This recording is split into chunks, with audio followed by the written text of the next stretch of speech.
베드로후서 1장. 예수 그리스도의 종이며 사도인 시몬 베드로는 우리와 같이 소중한 믿음을 받은 여러분에게 이 편지를 씁니다. 여러분은 우리 하나님과 구주 예수 그리스도의 의로우심을 힘입어 이 믿음을 받았습니다. 하나님과 우리 주 예수님을 더 깊이 알므로써 은혜와 평안이 여러분에게 더욱 넘치기를 기도합니다. 그리스도께서는 하나님의 능력으로 우리가 하나님을 섬기며 살아가는 데 필요한 모든 것을 허락해 주셨습니다. 이 모든 것은 우리가 그분을 알 때에 받게 되는 것입니다. 그분은 자신의 영광과 선함으로 우리를 불러주셨습니다. 그 영광과 선함을 통해 약속하신 크고 놀라운 선물을 우리에게 주셨으며 이 약속을 통해 하나님을 닮은 모습으로 함께 교제하게 하셨습니다. 그러므로 세상의 어떤 정욕도 여러분을 멸망시킬 수 없습니다. 그러므로 이러한 복을 받은 여러분은 열심히 여러분의 생활 가운데 믿음의 덕을, 덕의 지식을, 지식의 절제를, 절제의 인내를, 인내의 경건을, 경건의 형제 우애를, 형제 우애의 사랑을 더하십시오. 이 모든 것이 여러분의 삶 가운데서 자라난다면 여러분을 유익하고 쓸모있는 사람으로 만들어 줄 것입니다. 또한 우리 주 예수 그리스도를 아는 지식이 여러분의 삶을 더욱 풍성하게 해줄 것입니다. 그러나 이런 것을 갖추지 못한 자는 앞 못 보는 사람과 같으며 과거의 더러운 죄로부터 깨끗함을 받은 사실을 잊은 사람들입니다. 형제 여러분, 하나님께서는 여러분을 부르시고 하나님의 백성으로 선택하셨습니다. 여러분은 자신이 하나님께 선택받은 백성임을 남들이 알 수 있도록 힘써야 합니다. 이렇게 할 때 여러분은 결코 넘어지지 않으며 우리 주님이시며 구원자이신 예수 그리스도의 영원한 나라에서 최고의 환영을 받게 될 것입니다. 여러분이 이 모든 것을 다 알고 있고 또 진리 안에 굳게 서 있지만 한 번 더 여러분의 기억을 일깨워주고 싶습니다. 내가 이 세상에 살아있는 동안 여러분에게 이렇게 하는 것이 옳다고 생각합니다. 나는 이제 곧 육신을 떠나야 함을 알고 있습니다. 우리 주 예수 그리스도께서 내게 그것을 알려주셨습니다. 내가 할 수 있는 한 몇 번이고 여러분이 이것들을 기억할 수 있도록 힘쓸 것입니다. 내가 이 세상을 떠난 후에도 여러분이 이 사실들을 기억하기를 진심으로 원합니다. 우리는 주 예수 그리스도가 영광 가운데 오실 것을 여러분에게 전했습니다. 그것은 누군가가 지어낸 근사한 이야기가 결코 아닙니다. 우리는 그분의 위엄 있는 모습을 우리 눈으로 직접 보았습니다. 장엄한 영광 가운데 하나님의 음성이 들렸습니다. 이는 내 사랑하는 아들이며 내가 그로 인해 무척 기쁘다. 그 순간 예수 그리스도는 영광과 존귀를 받으셨습니다. 우리는 그 음성을 똑똑히 들었습니다.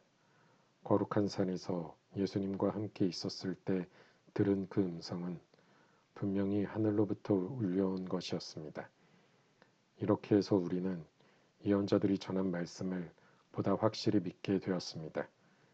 여러분도 그 말씀을 가까이 하고 따르는 것이 유익할 것입니다. 그들이 전해준 말씀은 어두움을 환히 밝혀주는 빛과도 같은 것입니다.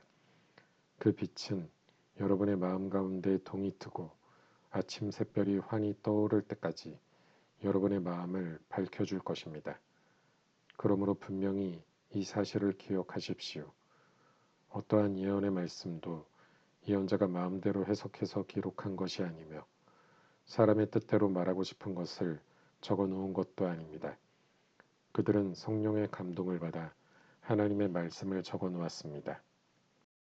베드로후서 2장. 전에 이스라엘 백성 가운데 거짓 예언자들이 있었던 것처럼 여러분 가운데도 거짓 선생이 나타날 것입니다. 이들은 살며시 여러분 가운데 들어와 여러분을 잘못된 길로 인도하고 혼란스럽게 만들 것입니다. 또한 그들은 우리를 죄에서 풀어주시려고 피 흘리신 주 예수 그리스도를 부인하여 스스로 멸망의 길로 달려가고 있습니다. 많은 사람이 그들의 악한 길을 따르고 참 진리의 길을 방해할 것입니다. 여러분에게 거짓을 말하여 이용하는 그 사람들은 여러분이 가진 돈에만 관심이 있을 뿐입니다. 하나님께서는 이미 그들에게 죄가 있다고 선언하셨으며 그들은 의로우신 하나님의 심판을 피할 길이 없습니다. 천사들이 죄를 저질렀을 때 하나님께서는 그들을 용서하지 않으시고 지옥으로 보내어 심판날까지 어두운 구덩이에 갇혀 있게 하셨습니다. 또한 오래전 하나님을 거역하고 악한 행실을 하던 사람들을 홍수로 쓸어버리셨습니다. 하지만 하나님께서는 하나님의 의로우심을 외치던 노아와 7식구의 생명을 보호하셨습니다. 그리고 죄악의 도시 소돔과 고모라에 불을 내려 잿더미로 만드시고 훗날 하나님을 거역하고 순종치 아니하는 사람들에 대한 본보기로 삼으셨습니다.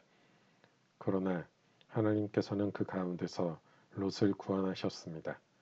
의로운 롯은 그 성의 사람들이 방탕하게 살아가는 것을 보며 괴로워하였습니다. 롯은 선한 사람이었기에 이웃들이 날마다 행하는 악한 일들을 보고 들으면서 몹시 괴로워하였습니다.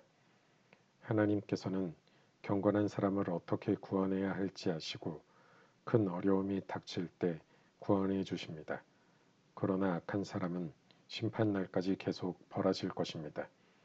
특별히 육체의 정욕을 따라 죄악을 저지르며 살아가는 자와 하나님의 권위를 무시하는 자들에게는 더 큰 벌을 내리실 것입니다. 거짓 선생들은 이처럼 자기 마음대로 행동하고 교만할 뿐 아니라 영광스러운 천사들에 대해서도 욕하며 함부로 떠들어댑니다.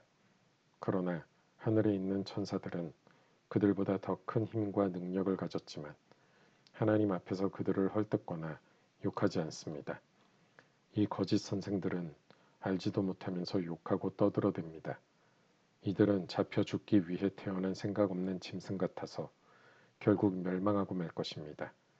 많은 사람들을 괴롭혔으니 그들 자신이 고통받는 것은 당연합니다. 그들이 한 것에 대한 대가를 치러야 하는 것입니다. 그들은 드러내놓고 악한 일을 행하며 쾌락을 추구합니다. 그들은 여러분 가운데 끼어있는 더러운 티와 같아서 함께 먹는 자리에서 여러분에게 불명예와 부끄러움을 가져다 줄 것입니다. 그들은 여자를 볼 때마다 나쁜 마음을 품으며 그러한 행위를 멈추지 않습니다. 약한 자들을 꾀어 죄의 올가미 가운데 빠뜨리고 자기 욕심만 채우도록 부추깁니다. 하나님께서는 이들을 분명히 벌하실 것입니다. 옳은 길을 버리고 잘못된 길에 빠진 이들은 발람의 길을 그대로 밟고 있습니다. 부올의 아들 발람은 나쁜 방법으로 얻은 재물에 눈이 어두워져 있었습니다.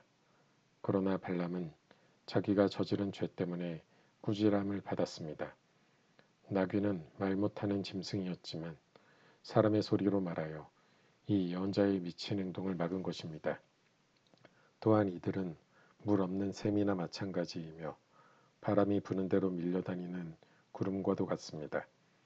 그들이 갈 곳은 캄캄하고 어두운 구덩이뿐입니다. 그들은 헛된 말로 자랑하며 잘못된 길에서 겨우 빠져나온 사람들을 악한 욕망으로 꿰어 다시 죄 가운데로 끌고 들어가려 합니다. 그들은 자유를 주겠다고 약속하지만 사실 그들 자신들조차 자유하지 못하고 멸망의 종이 되어 있습니다. 사람은 누구든지 자신이 지배당하는 것의 종이 되기 마련입니다. 우리 구주 예수 그리스도를 알고 세상의 죄악에서 해방된 사람이 다시 그 악한 생활로 되돌아가 세상 죄에 끌려다닌다면 그 상태는 이전보다도 훨씬 나쁠 것입니다. 차라리 바른 길을 모르는 게 더 낫지 않겠습니까? 바른 길을 알면서도 자신들이 받은 거룩한 가르침을 내팽개쳐 버린다면 오히려 그 길을 알지 못하는 편이 낫습니다. 개는 토한 것을 다시 먹고 돼지는 씻은 후에 다시 진흙탕에서 뒹군다라는 속담이 그들에게 들어맞는 것입니다. 베드로후서 3장. 사랑하는 여러분, 지금 나는 여러분에게 두 번째 편지를 쓰고 있습니다. 이 편지들이 여러분의 정직하고 진실한 마음을 일깨우는 데에 도움이 되었으면 좋겠습니다. 옛날 거룩한 예언자들이 전한 말씀과 구주 되신 우리 주님께서 사도들을 통해 우리에게 주신 명령을 기억하기 바랍니다. 마지막 때에 어떤 일이 일어날지 분명히 아십시오. 사람들이 자기들 하고 싶은 대로 악한 일을 하며 여러분을 비웃을 것입니다. 그들은 다시 온다고 약속한 예수는 도대체 어디 있습니까? 우리 조상들은 죽었고 이 세상은 창조된 후로 달라진 게 없지 않습니까? 라고 말할 것입니다. 그들은 옛적에 하나님께서 말씀으로 하늘과 땅을 지으시고 또한 땅이 물에서 나와 물로 이루어진 것을 일부러 잊으려고 합니다. 그 후 하나님께서 세상을 홍수로 멸하셨습니다. 또한 동일한 하나님의 말씀이 지금 이 세상의 하늘과 땅을 지키고 있습니다. 우리가 살고 있는 이 세상은 불로 멸망당할 것인데 마지막 심판날에 하나님을 믿지 않고 거역한 사람들과 함께 멸망될 것입니다. 그러나 사랑하는 여러분, 이 한 가지만은 잊지 마십시오. 주님께는 하루가 천년 같고 천년이 하루와도 같습니다. 우리 주님은 하시기로 약속하신 것을 뒤로 미루시는 분이 아닙니다. 어떤 사람들은 더디다고 생각할지도 모릅니다. 그러나 이것은 하나님께서 우리를 위해 오래 참으시기 때문입니다. 하나님께서는 한 사람이라도 멸망치 않고 모두 회개하고 돌아오기를 바라고 계십니다. 하지만 주님의 날은 도적같이 갑자기 올 것입니다. 하늘이 큰 소리를 내며 사라지고 하늘에 있는 모든 것들이 불에 의해 녹을 것입니다. 또한 땅과 땅에 있는 모든 것들도 불타버릴 것입니다. 모든 것이 이렇게 다 타버릴 텐데 여러분은 어떤 사람이 되어야 하겠습니까? 거룩하고 경건하게 살아야 하지 않겠습니까? 여러분은 그날이 오기를 손꼽아 기다려야 합니다. 그날에 하늘과 하늘에 있는 모든 것이 불타 없어지겠지만 하나님께서는 우리에게 약속하셨습니다. 정의가 살아있는 새하늘과 새 땅을 우리에게 주시겠다고 말입니다. 사랑하는 여러분, 그날을 기다리며 죄를 멀리하고 흠없이 살도록 노력하십시오. 하나님과 평안 가운데 거하시기 바랍니다. 우리 주님의 오래 참으심으로 우리가 구원받았다는 사실을 잊지 마시기 바랍니다. 사랑하는 형제 바울도 하나님께 받은 지혜로 이와 같은 편지를 여러분에게 보냈습니다. 바울이 그의 편지 가운데 이 모든 것을 써놓았습니다. 그의 편지 가운데 이해하기 힘든 부분이 조금 있어 몇몇 사람들이 그것을 잘못 설명하기도 하였습니다. 무식하고 믿음이 약한 사람들은 다른 성경도 잘못 해석합니다. 그러나 이것은 그들에게 스스로 멸망을 불러들일 뿐입니다. 사랑하는 여러분, 이제 이 모든 것을 알았으니 부디 조심하십시오. 악한 자들의 꾀임에 빠져 잘못된 길에 들어서지 말며 굳건한 믿음에서 떨어지지 않도록 주의하십시오. 오직 우리 구주 예수 그리스도를 아는 지식과 그의 은혜 가운데 자라나기를 빕니다. 이제부터 영원까지 주님께 영광이 있기를 바랍니다. 아멘.